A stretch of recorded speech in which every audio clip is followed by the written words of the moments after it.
Hey guys, it has been a minute since I've made a video because things have been busy. As you know, I am a private Pilates studio. I only have myself as a teacher and all the clients are my own. But I have been in business since 2022 in this office space, which is a little under 300 square feet if you're in the US. But I wanted to share that I am more likely going to reach my goal this year. So I'm in a couple coaching groups, and this year I chose one in particular to see how it goes because she is focused more on large growth. So people making over 100,000. No. Yeah, 100,000. I'm pretty sure that's what it is. Sorry. It is like 7 a.m. when I'm recording this, but I am about 70% there towards that goal. So here is my little summary of how you too can also get there with the right knowledge, specialty, and also systems that will help make it more effective, and you do not have to work as much in the admin side. Of course, if you enjoy this video or would like to see more, feel free to leave a comment down below, leave a like, maybe subscribe if you want to see future videos, and let's get into it. So I'm going to share a little summary of how I track my spending for the studio. I am an Excel sheet kind of person. I've tried a couple different personal budgeting apps, but I find them a little too complicated for my needs. I just need to track what's coming in, what's coming out, what I'll owe in taxes, and so on and so forth. More like a condensed version than most of the apps. So when you look at the spreadsheet I have, there are certain things placed that it makes it easier. And also with the updated Google Sheets, you'll be able to add in these little drop-down options depending on what you're using and how you want to continue using it going forward. This is a very simple approach to it, but it does help me visualize how much I'm taking in and out. And then in regards to how the balance is working right now, I have it set up so that all my expenses take off from my balance, because then I'll just pay off my studio credit card in full at the end of the statement period. And going forward, it also helps you summarize quickly what you are spending for the year when you do tax time stuff. So I'll give you a little example. I'll put in the rent. You'll see that expense go through on the balance side, and it goes into the particular category of what card I'm using. As you scroll down, you'll see the balance for the end of the month, as well as any payments I did make for the credit card. And then there's a little summary on the very end side of it of what my expenses were, how many clients paid me what, and that way I can find little averages for each client each month. And then at the very bottom, I have a little summary of revenue, gross, and take home if I'm taking home anything.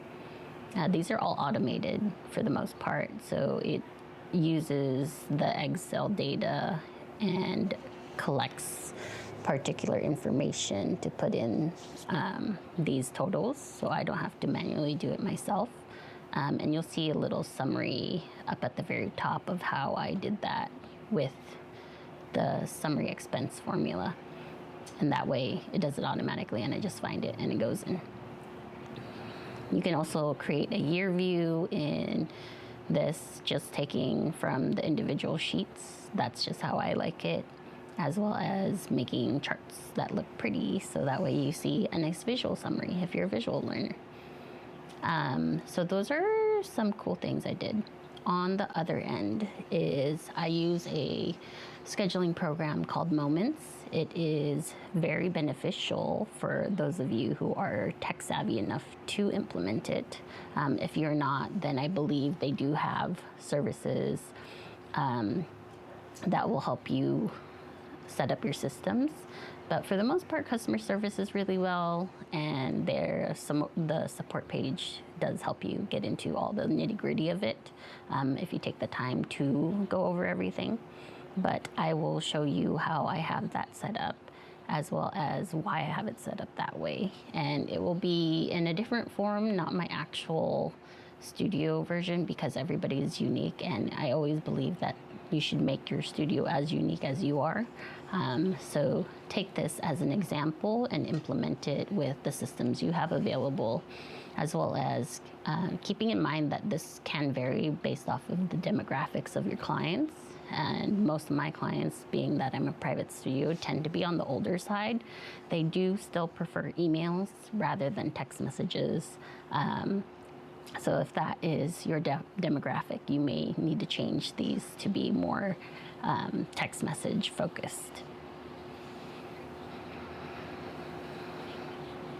So we have sequences. So when a new client comes in, the client will get a thank you confirmation, appointment confirmation, and also our intake form, as well as describing our studio, who we are, what we do, and then details in regards to how to get here and parking.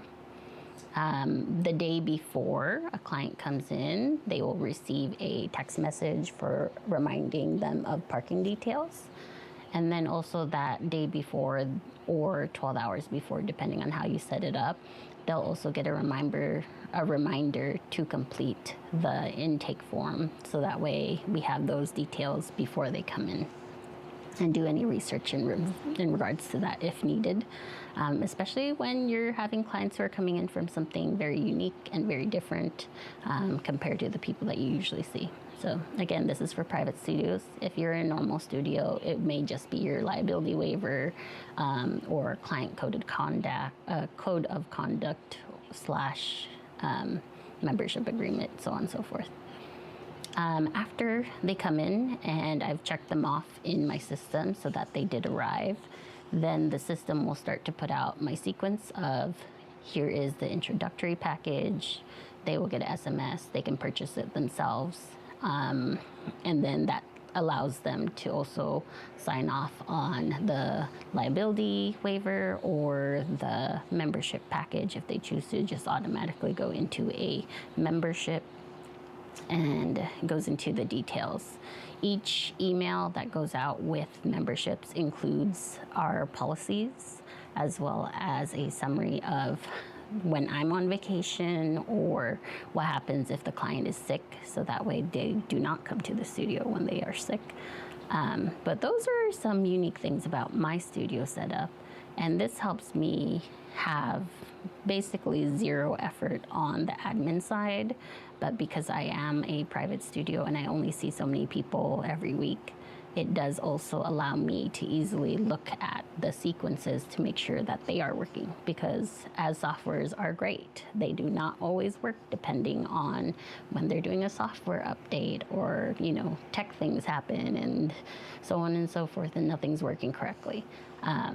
But again, those are the benefits for having my private studio, and it has helped me streamline everything, so I don't have to worry about who's coming in, what's happening, are they getting the messages we need, and also it streamlines everything so that way when clients are going through the flow of becoming a new client with us, it becomes very easy for them to know what the next step is. And I think that's essentially the hardest part for the beginning process for new clients, is just knowing, what do I do from here? Now, if you are a studio that has teachers and you are more focused on classes, make sure that you update this so it makes sense for you. Like, do you like how this would be if you were that client coming in for a class and they get checked in, and then later after their first class, are they getting that introductory package? Are they getting a promotion? Are they getting a reminder of like how the scheduling goes, and so on and so forth? That is always a thing that needs to be customized for your studio. And I always consider this in a way that it is unique for your studio, so that way you stand out from the crowd, especially nowadays where there's studios popping up every 5 minutes here and there. Literally here in LA, it is 2-3 blocks and there's a new studio popping up. And these are all group studios. So for me, that benefits me because I am a private studio and I help people through injury and recovery. But all these group fitness classes tends to lean towards more the 20, 30-year-old who has now expendable money and are looking to get fit in a way that feels good. So there's that. As we continue through this last portion, I think you should always consider more of how you want to see yourself in the next 10 years. Growing into your business should not be something that you're only focusing on the current position that you're trying to put yourself, if that makes sense. Like, I need to make $50K by the end of the year just for myself. It is definitely could be that way for you, but also that it could take a lot of time before it gets there, depending on where you are and the economy, because not everywhere is like LA where people have money to spend. But with that in mind, it will help you know what you need to do on the marketing end when the slow seasons happen.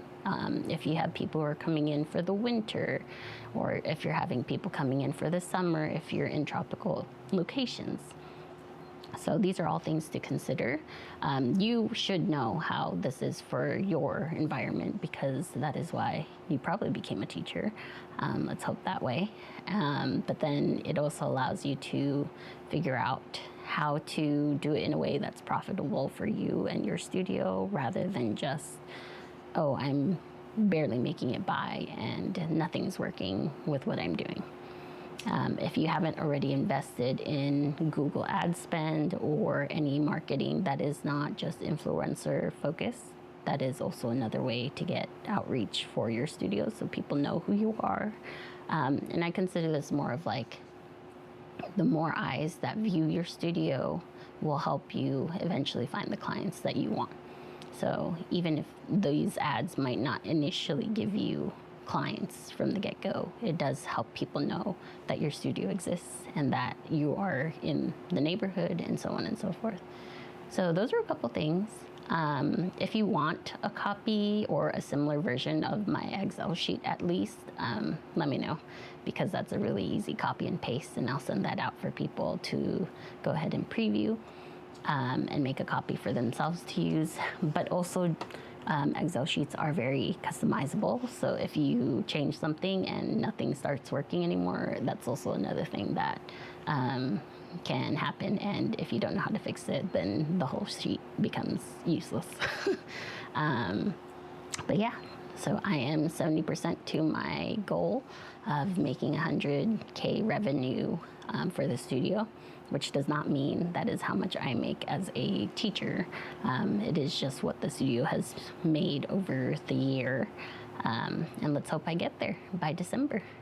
If you have any questions or would like to see more about what it's like as a studio owner or a private studio like myself, feel free to leave a comment and I will try to include that in one of my next videos.